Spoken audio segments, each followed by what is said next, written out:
नमोस्तु नमोस्तु नमोस्तु। पंचपालयति मुनिराजों के चरणों में दिगंबर जैन पंचायत हजारीबाग का नमोस्तु नमोस्तु नमोस्तु। महाराज जी, एक बहुत ही दुखद समाचार है। 20 तारीख को 2 जैन साध्वी का रीवा शहर में मध्य प्रदेश में एक्सीडेंट द्वारा समाधि हो गई। उसके बाद सारे जैनी जागने के बाद 25 तारीख को पूरे देश में मौन रैली निकाली गई और पूरे भारत में रैली को जाके सरकारी अधिकारियों को दिया गया। उसके बाद तुरंत ही 28 तारीख को सुबह 5:30 बजे गुजरात राजकोट चोटीला गांव में मुनिश्री ओमकार शेखर विजय जी महाराज अपने संघ के साथ विहार कर रहे थे और विहार के समय उनके साथ भी यही हादसा हुआ और उनकी भी समाधि हो गई।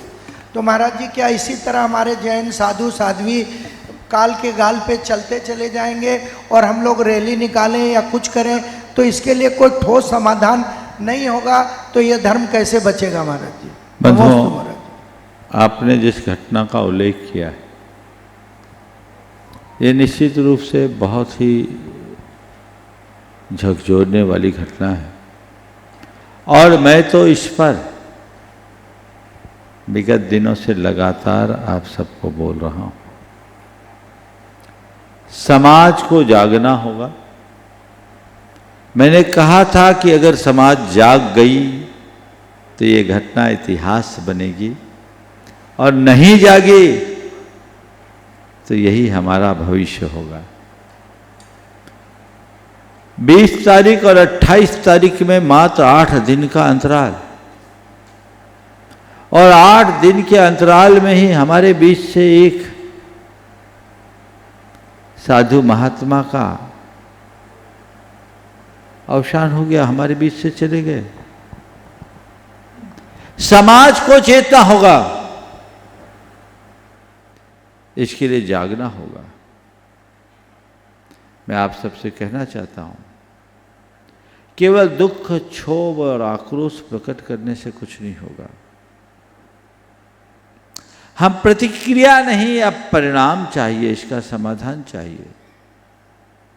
इस दिशा में आप सब सतत चले। कुछ दिन पहले एक भाई ने मुझसे कहा था कि महाराज जी, आपने इसके विषय में आगे क्या सोचा है? मैं सोच ही रहा था। कल जब यहाँ से शंका समाधान करके लौटा तो मुझे इसकी जानकारी मिली तो मैंने कहा अब इसके लिए समाज को कुछ कार्य योजनाएं देनी चाहिए। निरंतर इसके लिए आप सबको प्रयत्न करना है। मैं देश भर के लोगों से कहूँगा कि इस पूरे के पूरे कार्यक्रम को एक अभियान के रूप में आगे बढ़ाइए। आपने देश भर में ज्ञापन सौंपे और आप ठंडे हो जाएंगे तो कुछ नहीं निकलेगा। हमारा अभियान तब पूर्ण माना जाएगा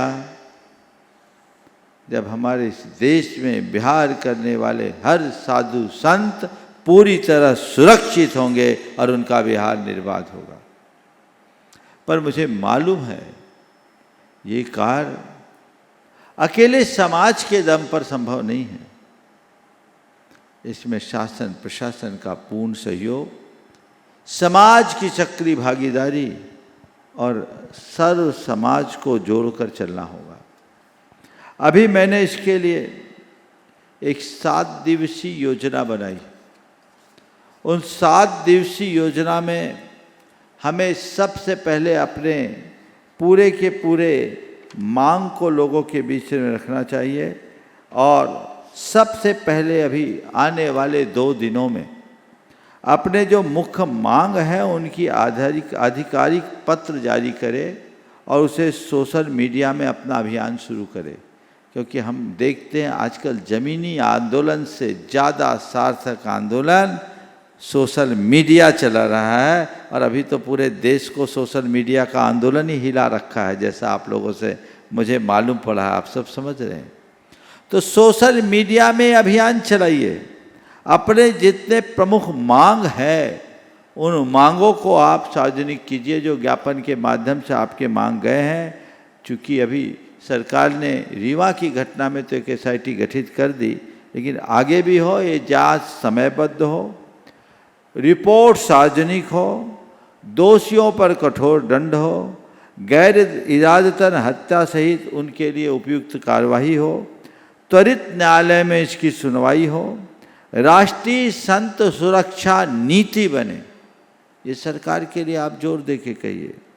और भारत सरकार द्वारा नेशनल सेंट सेफ्टी पॉलिसी बनाए।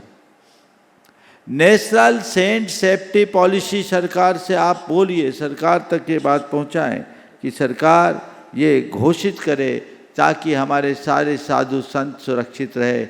नेशनल सेंट सेफ्टी पॉलिसी और संत विहार सुरक्षा प्रोटोकॉल सुनिश्चित किया जाए जो सभी राज्यों में लागू हो।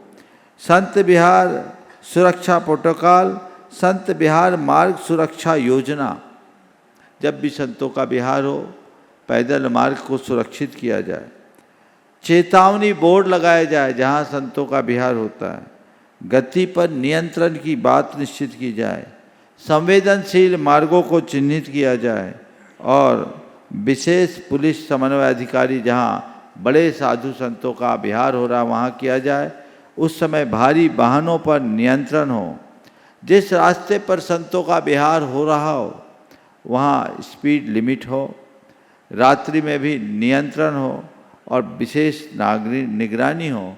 और मैं तो कहता हूँ सरकार को चाहिए कि एक राष्ट्रीय संत सुरक्षा आयोग गठित कर दे जो भारत सरकार के अंतर्गत गठन किया जाए। भारत सरकार ऐसी संतों के प्रति श्रद्धा रखने वाली सरकार है और संतों के आशीर्वाद से बढ़ने वाली सरकार है। सरकार को इसके लिए एक व्यवस्था करनी चाहिए और एक संत सुरक्षा हेल्पलाइन जारी होनी चाहिए। 24/7 सातों दिन और 24 घंटे हेल्पलाइन होना चाहिए। कहीं भी उनको ये व्यवस्था हो जाए और ये व्यवस्थाएं अगर किया जाए तो हमारा बहुत काम हो सकता है। हम भारत सरकार एवं राज्य सरकारों से निवेदन करें कि संत समाज की सुरक्षा को केवल धार्मिक विषय न मानकर राष्ट्रीय सांस्कृतिक विरासत के संरक्षण का विषय माना जाए और उपयुक्त मांगों पर शीघ्र ध्यान दिया जाए। ये काम किया जाए और ये मांग पत्र को 2 दिन तक, इसे सोशल मीडिया में पहले तो गया है, कुछ और मैंने बढ़ाया है, लेकिन इसे आप पूरे देश में जारी करें। इसके बाद तीसरे दिन प्रेस वार्ताएं करें जगह जगह लोग इकट्ठे होकर, ताकि एक जागरूकता का माहौल हो।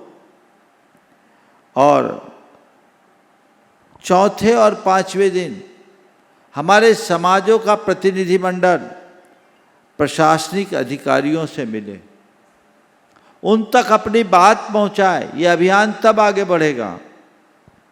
और एक काम करें, हम इसके लिए प्रधानमंत्री कार्यालय तक हस्ताक्षर अभियान चलाएं।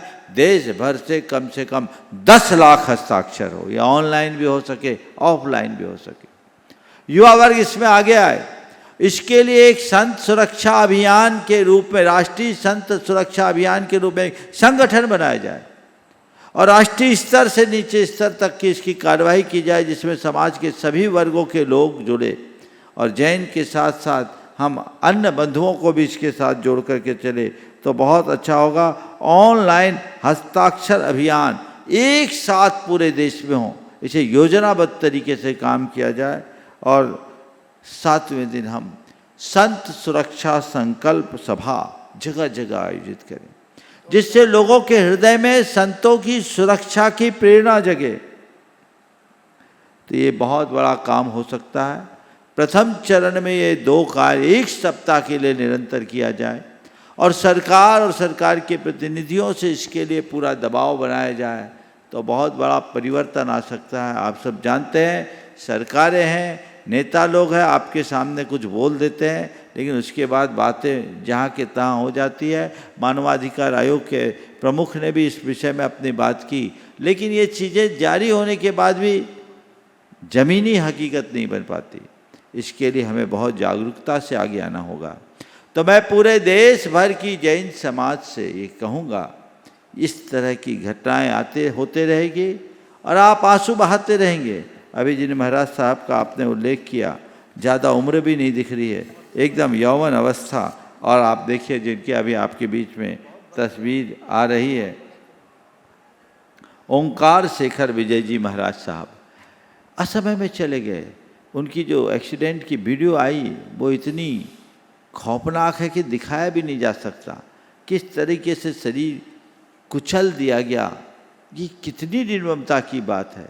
ये दुर्घटना है या साजिश, इसका पता लगे, लेकिन इस चीज़ हमें दुर्घटना है तो भी रोकना है, और षड्यंत्र है तो उसका पर्दाफाश होना है। इस तरह की दुर्घटनाओं से साधु बचेंगे नहीं तो सड़क पर चलेंगे कैसे। साधु संतों का बिहार अगर इसी तरीके से बाधित होगा तो फिर क्या काम होगा। इसलिए पूरे देश भर के जैन समाज से मैं कहना चाहूँगा कि आगे आए और सर्व समाज को साथ लेकर के चले, क्योंकि संत किसी एक संप्रदाय विशेष के नहीं होते। ये सभी पद यात्रियों की सुरक्षा का सवाल है। हर परंपरा में पैदल यात्रा करने वाले लोग होते हैं। कई लोग नर्मदा की परिक्रमा करते हैं, महीनों पैदल यात्रा करते हैं, उस समय वो संत जैसा ही जीवन जीते हैं। बहुत सारे जैसे संत हैं जो जैन परंपरा से अलग साधना करते हैं लेकिन पूरे जीवन पद यात्रा करते हैं। हमें उन सब की सुरक्षा के लिए जो पद यात्री है उनकी सुरक्षा सुनिश्चित करने की जिम्मेदारी सरकार की बनती है, और इसके लिए जिस स्तर पर कार्य किया जा सके हमें करना चाहिए। कल इस विषय में मैं और चिंतन करके आपको बताऊंगा कि हमें चरणबद्ध तरीके से क्या करना है। अभी ये 7 दिन का उपक्रम करना है, हमें इसके लिए एक संगठन खड़ा करना पड़ सकता है, एक बहुत बड़ा अभियान चलाना पड़ेगा, तभी ये काम होगा। जो लोग भी इससे जुड़ना चाहते हैं और इसके लिए उत्साहित वे अपने अपने स्तर पर काम करें। और अभी पहला काम जो ये बातें बताई इसको सोशल मीडिया के माध्यम से सर्वत्र फैला दें, ताकि अब कोई घटना न घटे।